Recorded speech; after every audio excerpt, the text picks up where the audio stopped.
radyo, katipunero, sugod, todo sa kayon, tulong at tulong. Lipat na Blue Eagle, galing giting nagigil. Blue and white, one big fight. Radyo, radyo, radyo, katipunan. Radyo, radyo, radyo, katipunan. Radyo,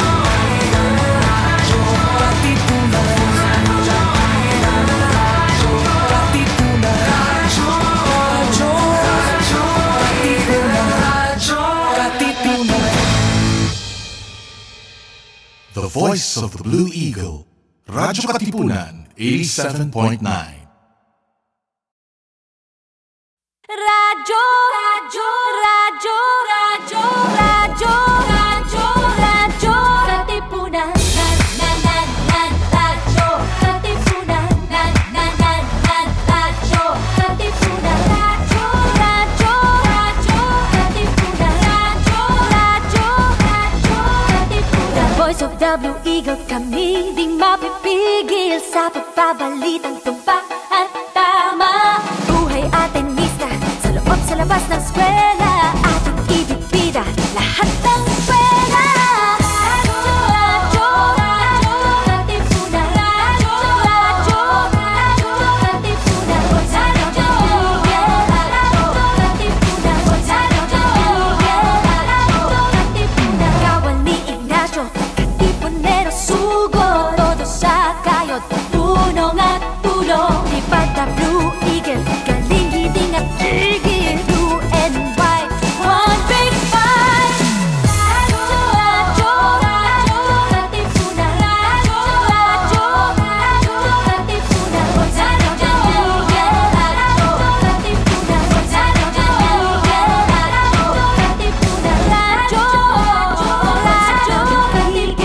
Radyo, Katipunan.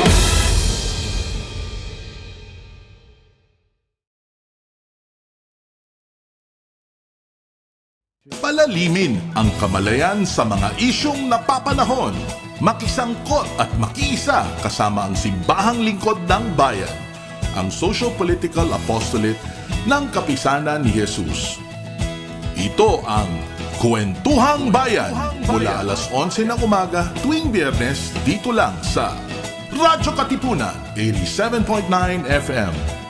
Dahil naniniwala kami na posible ang isang mas mabuting lipunan at maaari itong simulan sa isang kwentuhan.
So magandang umaga sa ating lahat, sa inyong mga katipunero, sa mga nagsusubaybay dito sa atin sa Radyo Katipunan, and welcome to Simbahang Lingkod ng Bayan's Kuwentuhang Bayan this Friday morning, October 16, no? Bago magtanghalian ng mga tao, di ba? And again, we'd like to welcome everyone who is viewing, but we'd like to introduce ourselves, our hosts for this morning. I'm Brother Ed Colmenares. Ako naman po si Brother Bok. At ako naman po si Brother Carlo Lacang. Ayun, si Brother Carlo. So kitang-kita naman po natin dito sa show na kailangan talagang ma-upgrade ng ating bansa ang kanilang internet infrastructure. Okay. And our guest this morning is the President of the Coalition Against Death Penalty and our very own Rector in Loyola House of Studies, Father Junjun Borres. Magandang umaga. Welcome, Father. Welcome, Father. Thank Thank you, you. Father, for accepting our invitation to be our guest this morning. Siguro, just like our previous episodes, ano lang muna, before we get into the meat of the matter, Father Junjun will be talking about coalition against death penalty later on, and what are its current endeavors. Pero sa ngayon, siguro mag-round up muna tayo ng mga significant news items for you that you found striking over the past few weeks, no? Or past few days pala. And I'd like to start the ball rolling. Itong naganap sa Kongreso na pagpalit ng House speakership. So it seems that we don't know the real story yet, but it seems like former Speaker Cayetano has resigned just a day after a group of congressmen had assembled in the Quezon City Sports Complex ba yun? And they Celebrity elected, sports. celebrity sports, so social naman. And they elected Marinduque Representative Lord Alan J. Velasco as the new Speaker of the House. What do you think about this kaguluhan sa Kongreso, sa ating Kamara? At lahat ng ito nangyayari habang nagbabudget hearing pa for the 2021 budget.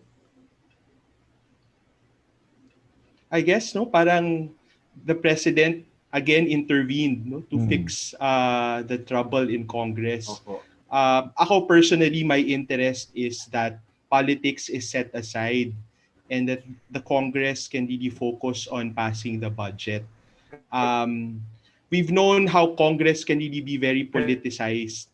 A lot of people also are disturbed by the fact that yung separation of powers nga sa ating demokrasya parang hindi masyado napagtitibay, no, dahil ang laki ng nakikita natin, no, na ang laki ng impluwensya ng pangulo sa desisyon ng Kongreso, no, in this particular case in how the speaker is chosen and is elected. So that is, I think, something that we have to also monitor, really sort of be aware of how Congress can really be an institution that can carry out legislation beyond political lines and really address the needs of our people. Ayun, so magandang binanggit ni Brother Bok nga yung independence sana ng Kongreso. At nakita din natin that just like in previous incidents, how the President seems to intervene, no, dip his hands into the affairs of what is supposedly an independent and co-equal na constitutional body. Ano naman sa tingin mo, Brother Carlo, dito sa mga naganap sa Kamara? Nung nabalitaan ko yung nangyari, yung unang naisip ko yung napag-usapan natin last week. Yung hiling natin na sana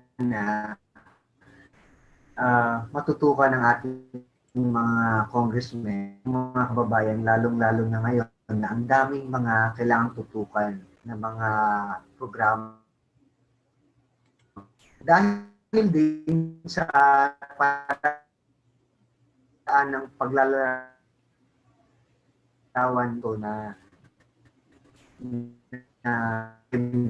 there cannot be two kings sitting on. Nako, mukhang pawala-wala ang signal yata ni Brother Carlo. Siguro we'll ask Father Junjun, what is your opinion on what is going on in Congress? Alam ko naman you follow the current events also, but maybe your own sentiments, your own thoughts on what we've noticed in Congress? Well, I'm just sad that in full display yung kawalang galang sa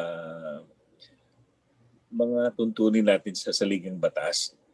Isa doon ay yung natin, 'di ba, yung isa sa alang-alang natin yung pagkakahiwalay ng iba't ibang sangay ng pamahalaan. No? Dito parang dito sa dalawang ito, kay Cayetano at kay Velasco, silang lahat silang dalawa ay nakikibagay sa presidente. No?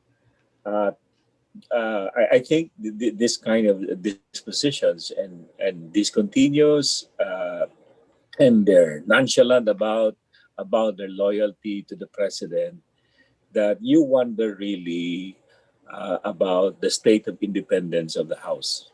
Mhm. That is a very, really disturbing, because paano may susulong yung mga hinaing ng bayan kung ganyang wala naman silang kabukasan, dahil anumang hinaing ng bayan na maaaring maglagay sa if they will cast the president in bad light, probably they will not consider. Mhm. Yun ang ating ano. So, in a way, natuwa ko na naalis si Cayetano, pero sabi nga nila, I think we may be jumping from the, what do you call that? From the frying pan to the fire. So, I think he could be worse. Mhm. That's what people are saying. Mhm. Thank you, Father Junjun. Actually nga, nabasa ko minsan sa isang tweet ng isang regular contributor sa Rappler, no, na I think we just went from one mediocre leader to another. It's too early to tell yet if things will get worse, but definitely, tulad nga ng binanggit ni Brother Bok kanina, parang yung Kongreso, we have to understand na meron silang sariling legislative agenda. And in as much as the president can make endorsements on that, lalong-lalo na pag ginagawa niya sa SONA, ay importante din nating makita na kahit papano ay independent pa rin yung paggalaw ng Kongreso. And speaking of legislative agenda, isa sa mga legislative agenda na binuhay muli ng ating presidente during the last SONA was the conversations on the revival of the death penalty, no? Kung kaya sa umagang ito, ay timing na na-invite natin dito si Father Junjun sa ating programa sa Radyo Katipunan, especially since last Saturday was the World Day Against the Death Penalty. World Day Against Death Penalty. Hindi lang pala awareness, against death penalty pala talaga. Okay. So, we'd like to ask Father Junjun, as President of the Coalition Against Death Penalty, can you share to our viewers, sa ating mga nakikinig dito, what is CADP all about? How did it start? And what it's... Well, as our logo shows, we started in 1994. That's 2 years rather before I joined New Bilibid, the team of Jesuits there, assigned to Philippine Jesuit Prison Service. By the way, I took over from Father Vic Labao, who was president then of the coalition. They believe that their love should be valued by the government and equally. I also, what is this? Sorry about that. So, also, the executive director of the Philippine Jesuit Prison Service. And since then, except for the years 2004 and 2007, where I was replaced by Father Robert Reyes, I was the president of the coalition. Our advocacy is against for prison reforms, and part of the prison reforms that we are seeking is the repeal of the death penalty. When it was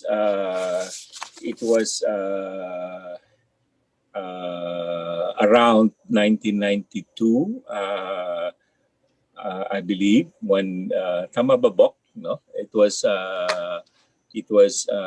restored in the time of Ramos. Era. No. It was in the time of Ramos. No, and we didn't have executions until the time of ERAP.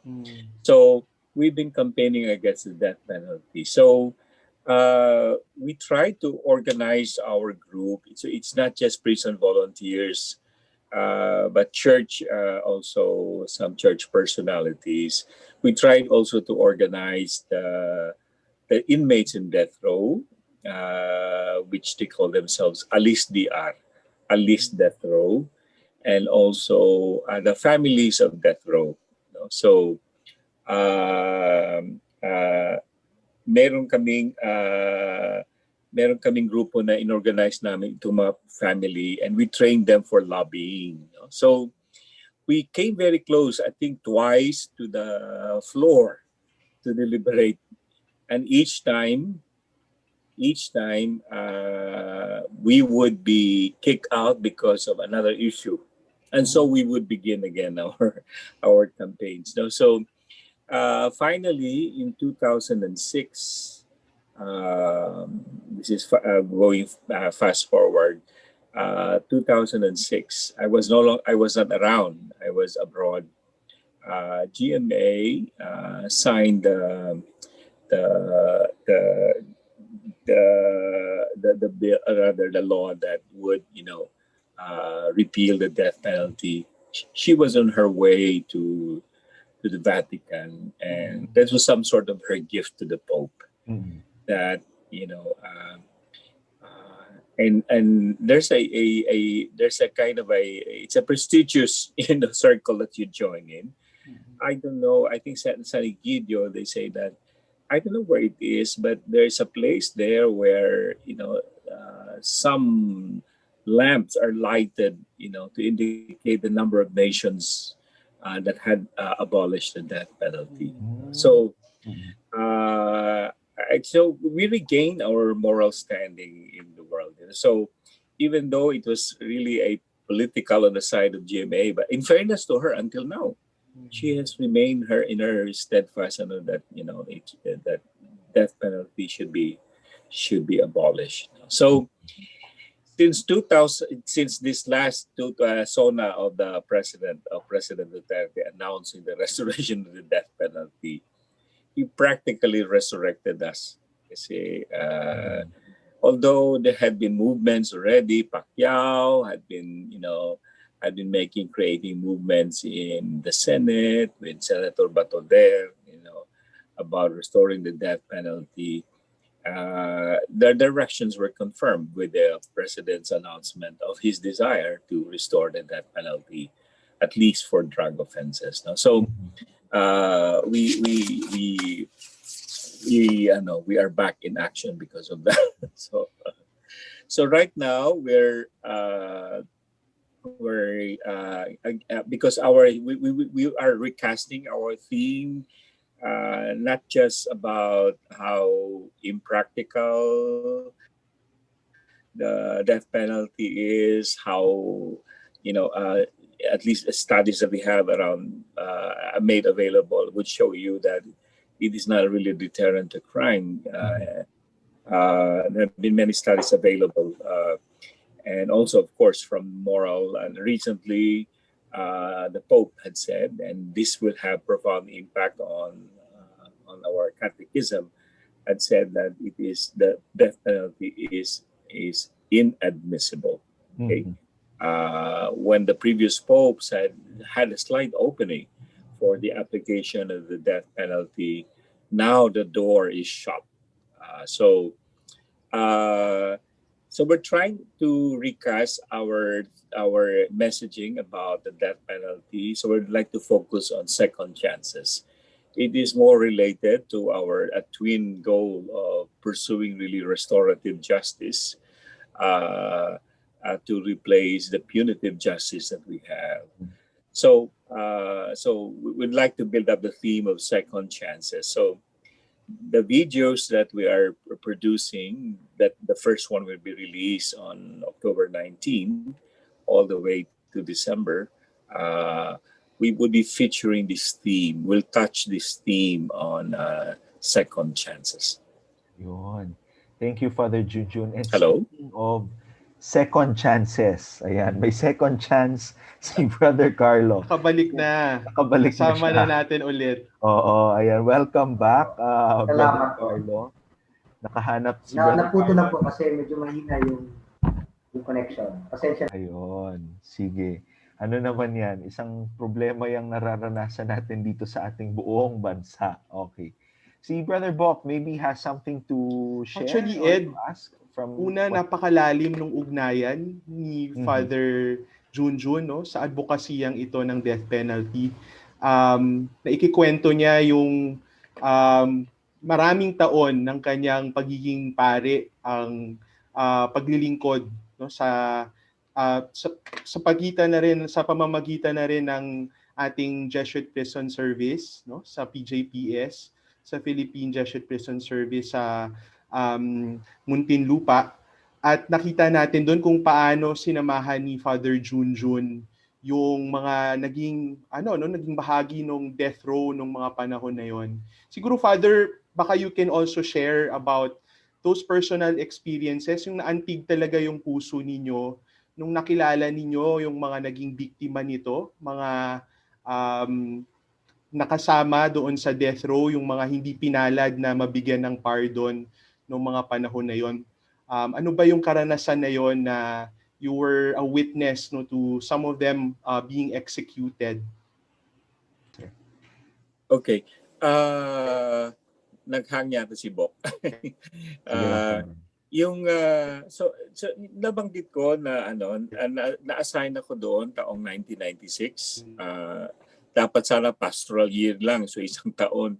Pero umabot ako ng 4 na taon, no? At doon sa 4 na taon na 'yon, siyempre marami kang inaasikaso.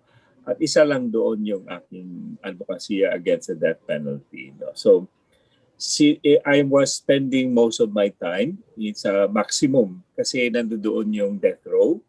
Pagpapasok ka sa maximum, ang unang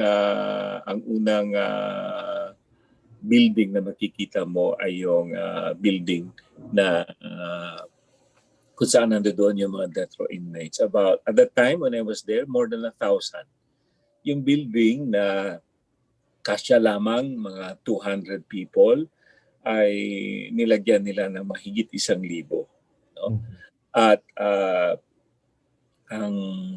ang tubig sa bilibid ay napaka limitado, no? Sa kaming lahat, mga bilanggo o yung mga nagtatrabaho sa bilibid, ramdam naming lahat yun kasi ang tubig ay nirarasyon 2 beses isang araw at 1 hour each. So kung hindi ka nakakulong, then you have an option to get other, to source out your water. But the death row inmates, hindi sila makakalabas ng building eh. So nandoon lang sila. So i-imagine 1,000 yan. Isang poso lang naman doon sa isang gripo or something doon sa kasi wala namang gripo sa bawat selda eh. Wala. So lahat ay nag-iimbak ng tubig at dinadala nila sa kanilang selda. So mayroon lamang parang poso o malaking gripo doon sa dulo ng building. So makipag-gitgitan ka with other more than 1,000 other inmates. So I remember always pag pumunta ko doon, mostly during to say mass for them, talagang ang sasalubong sa iyo yung amoy ng tao na talagang babaliktad yung simura mo. At least initially, yun ang pakiramdam ko. Nasanay na rin siguro ako. No? So yun yung kalagayan ng mga death row inmates. Hindi sila nakakalabas doon sa selda. No? So of course, pagkain, but back then, ang budget lamang ng mga preso, lahat ng preso ay around 25 pesos. Food budget. This was 1996. Daily food budget. At may mga usap-usapan, mukhang totoo, halos kalahati lamang talaga na pupunta sa bawat preso kasi nakukurakot din. So you can imagine thousands of inmates then, more than 10, between 10 to 15,000 already at that time. Ay kung ganito na totoo na kalahati ng kanilang daily food budget ay hindi naman napupunta sa kanila. Talagang may kumikita. So, yun. So, yun ang ng mga inmates. Yung mga sa death row inmates na nakakausap ko, lalo na yung mga namatay kasi mga parishioners din namin sila eh. So, I had the chance also to talk to them. Yung mahirap talaga yung how do you talk to somebody whose death is awaited by everybody. How do you talk to someone? So, like halimbawa si Leo Chigara, yung unang binitay. Papatay na ba talaga ako? How do you counsel yung parang kung minsan pakiramdam ko parang yung mga sinasabi ko napakahungkag. Ang hirap mag na lalo sana kung di ba kung medyo may ka pang sabihin sa isang taong namamatay na talaga namang minamahal ng ito talaga kinamungguyan kahit ng sarili nilang pamilya mahirap pawiin na agam-agam ng mga taong ganito ang pinagdadaanan. So alam nila nagkasala sila at yun nga parang hinihintay talaga ng pinananabikan. Yun ang term ko noon, pinananabikan ang kanilang kamatayan. So yun nga, yung namatay si Leo Echegaray, so minsan yung laking gulat ko talaga nung hindi namin siya maipasok sa ditso, yung paglibing. Kasi nandoon yung camera sa bunganga ng nicho. Kasi gusto lang makita yung pinapasok yung nicho talaga sa bunganga. At nagkakantarapang media. So somebody made a comment and it was true. There was media orgy, those months because they were executed almost within 1 year.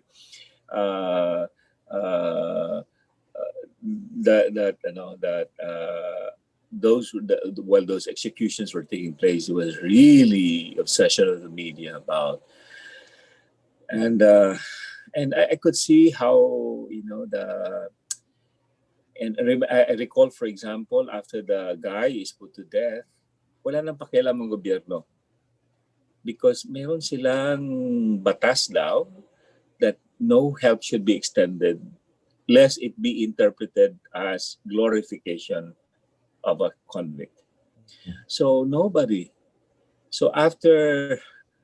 cleans up their bloody mess. So kami, mga volunteers, so naghahanap na kami, meron kami nakastock na mga kabaong, naghahagilap kami ng isusuot na damit ng patay. Kami na yung nagko-contact ng funeral parlor. Kami yung nagdadala ng pamilya. Kami naghahanap ng pamasahe ng pamilya pag iuwi na yung patay. So napakabigat talaga na yung parang isang hindi ko makakalimutan yung itong taong ito was put to death for allegedly raping his daughter. By the way, more than half of the cases in death row were for rape. And almost 50% also of these rape cases are incest. So that was it was just if you just look at the records, we managed. And so this guy was put to death for incest rape.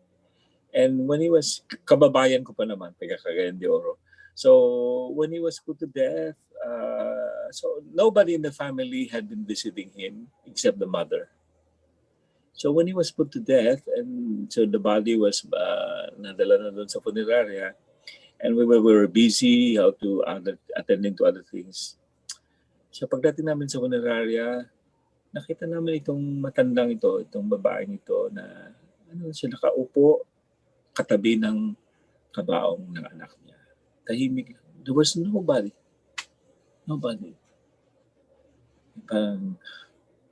Parang diba, sa pagkakataon na ganyan, nung namatayan ka, you needed somebody at least to console you.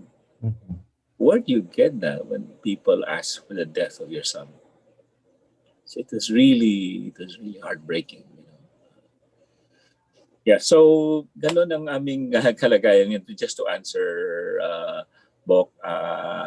So I spent my days then, again, we were training, organizing the inmates, and then the families of the death row inmates. So I myself went around. We have this for life, in defense of life forum. We went around schools. I went to radio stations. Napasama pa ako doon sa debate when Mare and Pare, and I swore never again and never I would join such, parang you accomplish nothing, you just outscream each other. No? So there was no decent discourse there. Mhm. So namimili kami. So I remembered early morning talk shows that I and the late Senator Pimentel would join. So minsan aga-aga kasi maaga yung show.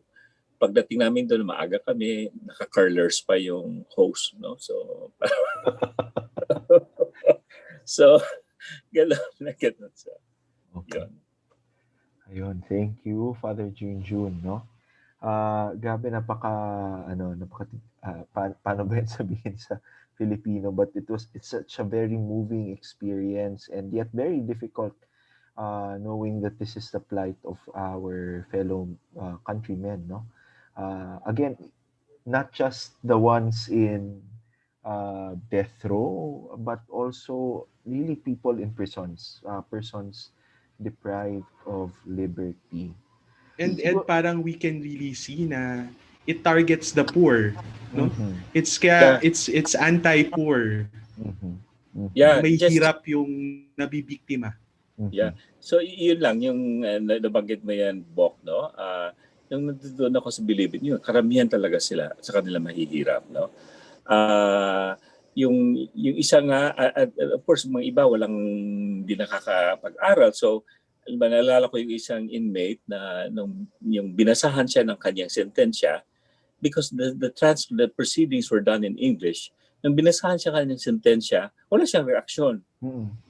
Hanggang pinaliwanag sa kanya na nakatulad siyang mamatay. Doon siya umiyak. Kasi din yan. No? And of course, yung napaka-lopsided ng gobyerno kasi ang mayroon silang labor service na binibigay yung sa PAO, na Public Attorney's Office. Pero lopsided yung binibigay na assistance. Yung PAO lawyers, wala silang yung budget nila. Parang hindi naman sila binibigyan ng iba talaga out of their own pockets. Yung photocopy ng kaso, no? So sila pa mamamasahe. So dakila talaga mga PAO lawyers na nakilala ko na ano. So yun nga, ang dami-dami pang itinatambak sa kanilang mga kaso. No? So tapos ganun ka. No? So you can expect hindi sa minamaliit mo yung kakayahan ng mga PAO lawyers. So sa sobrang dami, hindi mo talaga matututukan. No? Tapos, yun nga, yung minsan parang, ano ba ito? Parang harap-harapang ng mga mahihirap. Na. I was just cite one example. We met in death row this guy, and in fact, meron na siyang nagiging president ito yung kanyang kaso. This guy was deaf-mute. And may nagsabi sa father, pakitingnan mo nga ito. At nilapit namin sa PAO kasi deaf-mute at hindi lang deaf-mute, walang pinag-aralan. So, yung sign language, kung alam ka sa sign language, hindi niya maintindihan. At hindi lang yun. What was the worst was he had a mental disability. I think of his mental age was between 6 or 7. So, through flag, we managed to get him a doctor's appointment and really test him to test his, his condition. And it was so bad na may trompa na nakalagay din sa tenga niya at pinatugtog yung in full volume. Di ba kung okay yung mo, talagang masakit. Wala siyang reaction. Ganun kalala yung kanyang nalagayan. Pero ang nakakaano, when you look at this case, no, in the court transcript, it was shown that he was answering the cross-examination. I think, correct me, Bok, but I think that was the one of the few instances that the Supreme Court reversed itself. They ordered another trial for Marlon Paraso. That was the name of the guy. So his case was mistrial yun, Father.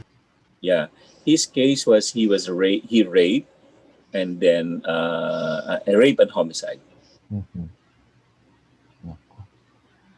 Grabe, no? Na yung mga sitwasyon at mga problema na kinakaharap at kahit pa paano ay natutulungan ng mga miyembro ng CADP ang ating mga kapwa Pilipino na nasa death row.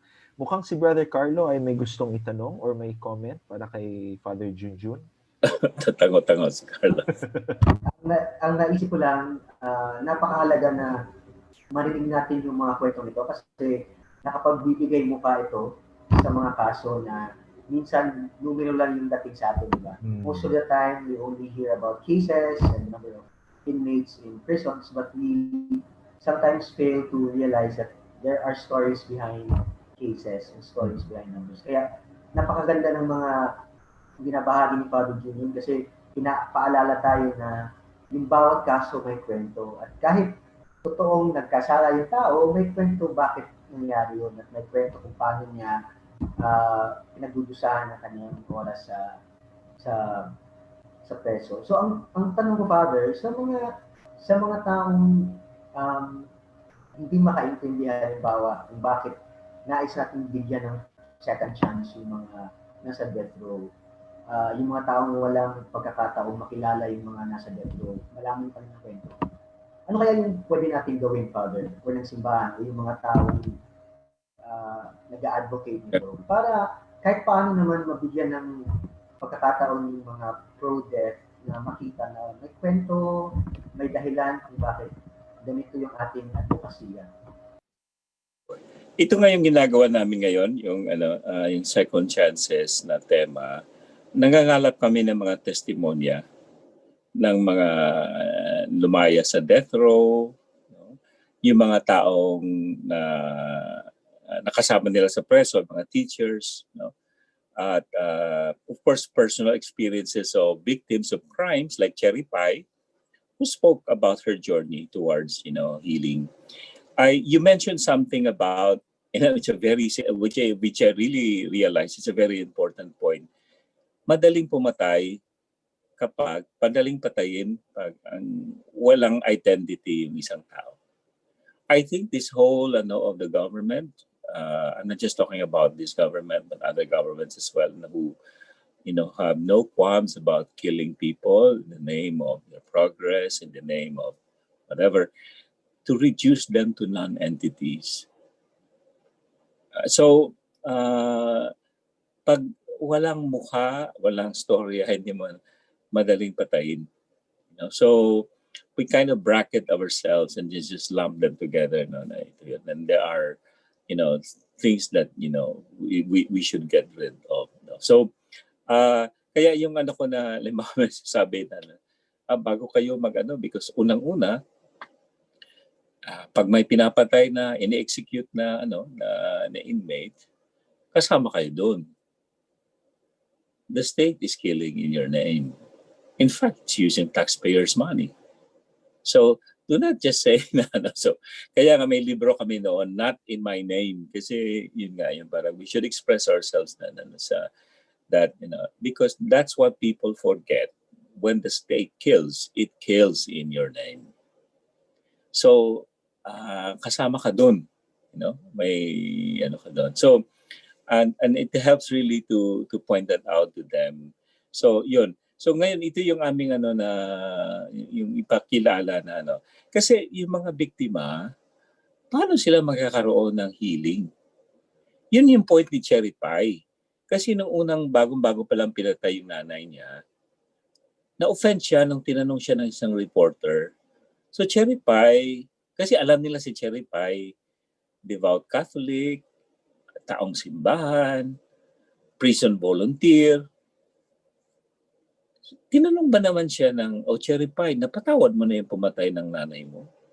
She was so offended. Parang sabi niya, parang, ganun lang ba yung kadali? Parang may proseso ito na, I cannot tell you, na I have forgiven the killers of my mother. Because for her, it is a process. And she took that, very difficult journey. So she tried to visit and talk to this guy, and eventually finding, and that was this whole story of the radical love video that she made. Kasi sabi niya, kung papatayin itong taong ito, paano ako? Paano na yung aking proseso ng healing? And I think that concern of most victims of crimes have not been articulated enough. So yun sanang namin sa restorative justice na they get a chance to, it is really therapeutic for them, kasi even in non-capital cases, non-capital punishment cases, that is a very important component of healing when they get to meet.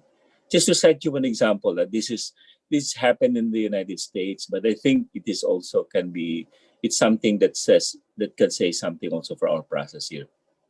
This woman was a sales lady, and hinold up yung kanilang tindahan, that there were 3 people, 3 men, and tinutukan siya ng baril, dahil sa sobrang takot niya, napaihi siya, at tandang-tanda pa niya yung sinabi ng hold-upper, huwag ka magsumbong ng pulis, babalikan ka namin, papatayin ka namin. So, natapos yung na hindi naman siya sinaktan at nahuli din yung mga nanloob. And siya, na naparusahan yung nakulong, okay? Pero siya, naging miserable ang buhay niya. Dahil sa trauma, hindi naman siya naasikaso mabuti. Dahil sa trauma niya, pag natatakot siya, siya ng takot, napapaihi siya. At iniwan siya ng asawa niya. Sabi ng asawa niya, ano ka ba? Tapos na yung kaso na yun, nakulong na nga yung bakit ganyan ka pa rin? So, kasi laki bumabalik sa isip niya yung na babalikan siya at papatayin. Then, nasira na yung marriage niya. Some years later, he heard, kasi I think sa community nila, Bok, tama ba na sa ibang communities, bago nila palalayanin sa preso, there's an announcement, no? So when he heard about it, na yung nakilala niya, na ito yung taong ito ng hold up sa amin. So, something in her just said, maybe, she really felt strongly about seeing this person. So she sought, and she was given permission to talk to this person about to be released.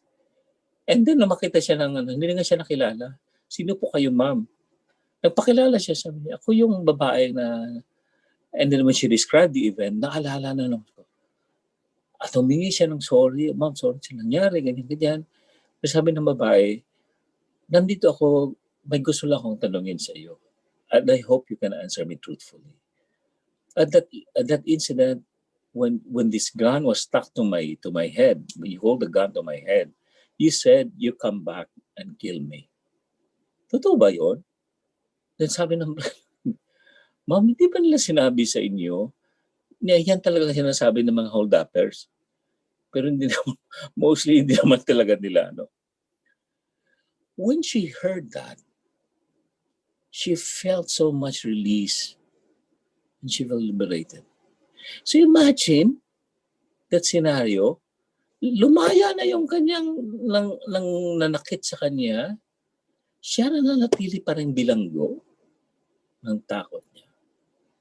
So I think, more than, we always say that, justice is served when the person who did these things to you shall have been killed. Okay? But we wonder really if with death comes healing. So is that, so isa yun sa aming gusto i-highlight na sana kasi may maraming biktima na, among those, there was somebody there also with the 6 or 7 men who were executed. There was one guy there na scheduled siya bitayin. The daughters had been appealing to the president, Estrada, not to execute their father. They just wanted him locked away for raping them. Last minute, when the second drug had already been introduced, tumawag si Erap. Too late. In fact, sabi nga, when the first drug is already kind of irreversible. So I remember the prison of directors then, galit na galit. Ipapardon pala. Bakit hindi tumawag agad? Kasi the execution begins at 2 o'clock eh. So at 2 or 3, I think 2 o'clock. So, kasi may connect yan, there's a phone, the red phone, a hot phone that they have that from Malacanang, the moment he lifts it, automatically, alam niyo na sa death chamber, stop the execution. So imagine the feeling of these girls, double jeopardy. They were raped, and now they carry that burden of, they put their father to death. Nako, thank you, Father Junjun. Nakakaano, ang bigat ng mga kwento na ito, but these are very real stories, very moving stories, and I hope our viewers here at Radyo Katipunan also get to reflect on the experiences that have been shared with us by Father Junjun. At sa nalalabi nating oras, may mga ilang minuto na lamang po tayong naiwan. Maybe Father Junjun can talk a little bit more about this video project that they have, Second Chances. Who are the people involved at the same time? Well, we have organized actually this Cherry Pie, who organized a group of artists, actors. She had tapped over 100 celebrities, actors, and directors.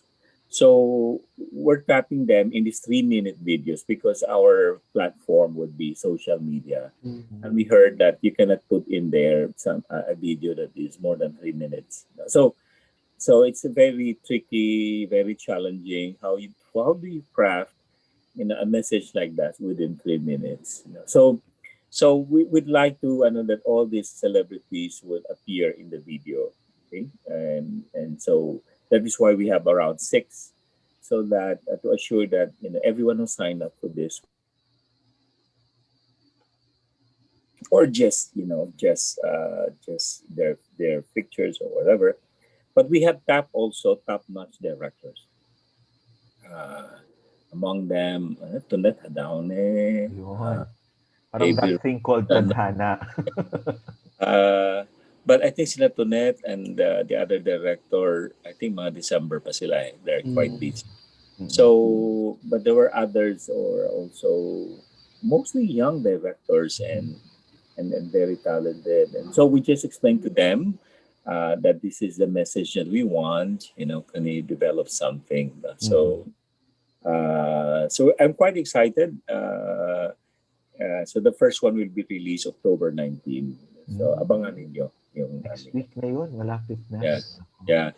At saka, they can check our webpage, Facebook page of Coalition Against the Death Penalty, and also the task force that we belong to, Flag Anti-Death Penalty Task Force, also on Facebook. Okay, we have a page there, you can visit it.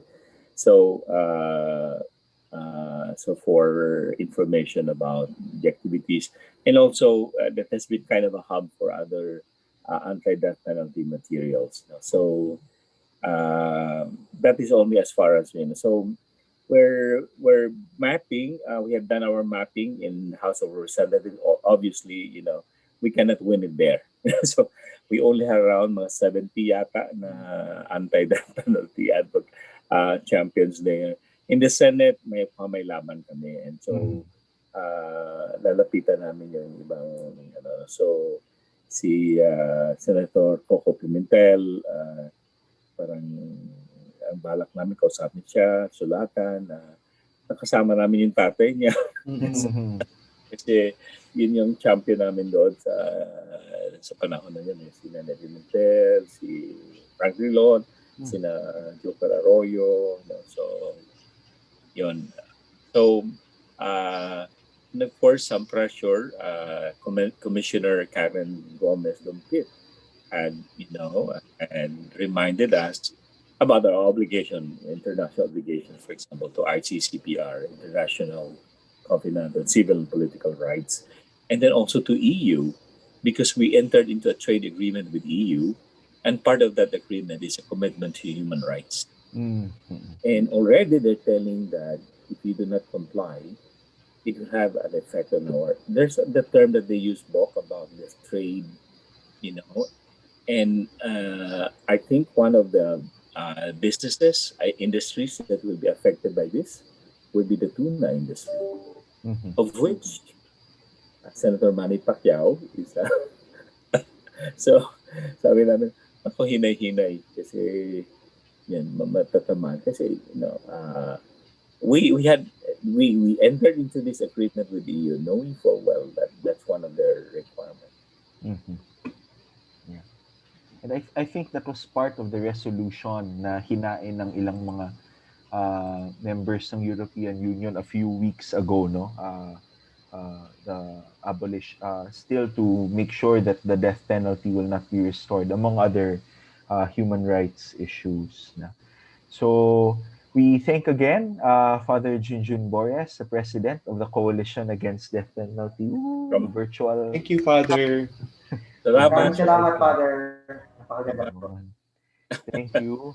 At sa ating susunod naman na episode ng Kuwentuhang Bayan ay matutunghayan naman natin ang mga kwento ng ilang mga pamilya at mga volunteers sa Kulyon, Palawan. Kasi meron po tayong mga ilang staff doon na tumutulong sa pagtayo ng isang village. Tapos part na rin ng kanilang trabaho doon ay ang community development. So makikilala natin ang ilan sa kanila sa ating mga katuwang doon sa pagtayo ng village. At sana kung maayos ang signal ay meron tayong mga makakausap na galing Kulyon, Palawan. Maraming salamat sa ating mga katipunero na nagsubaybay sa ating episode ngayong umaga. Muli, kung gusto nyong suportahan ang project ng Coalition Against Death Penalty, check out their website and their Facebook page for more details. Muli, maraming salamat po. Magandang umaga. Ako si Brother Ed Colmenares. Ako naman po si Brother Bok. Ako po si Brother Carlo Lacang. Salamat. Thank you very much and enjoy your Friday lunch.